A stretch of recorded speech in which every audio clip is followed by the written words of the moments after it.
পূৰ্ব পশ্চিম গুৱাহাটী তথা অৱগঠিত জালুকবাৰী বিধানসভা সমষ্টিৰ অন্তৰ্গত অঞ্চলসমূহৰ ঐতিহাসিক নামঘৰ সত্ৰ তীৰ্থস্থানসমূহৰ আন্তঃগাঁথনি উন্নয়নৰ বাবে মুখ্যমন্ত্ৰী ডঃ হিমন্ত বিশ্ব শৰ্মাই কেতবোৰ আঁচনি গ্ৰহণ কৰিছে।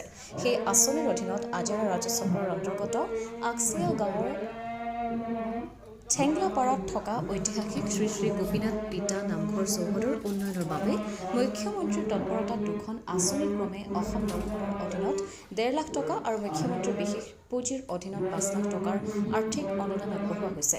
২৬ ফেব্ৰুৱাৰীৰ দিনা মাংগলিক কাৰ্যৰ মাজেৰে দুয়োখন আঁচনিৰ আধাৰশিলা স্থাপন কৰে মুখ্যমন্ত্ৰীৰ বিশেষ কৰ্তব্যৰত বিষয়া হেমন্ত চৌধুৰীয়ে।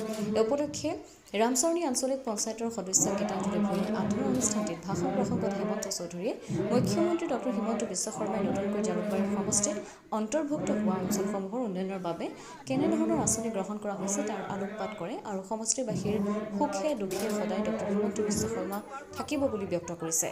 আনহাতে আঁচনি দুখন যাতে সফলভাৱে ৰূপায়ণ হয় তাৰ ওপৰত চকু ৰাখিবলৈ উপস্থিত সকলোকে তেওঁ আহ্বান জনায়।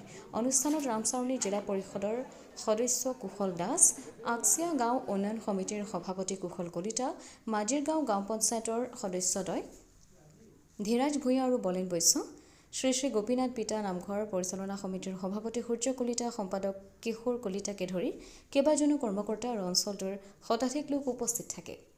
ব্যুৰো ৰিপৰ্ট, অমৃত নিউজ 24/7।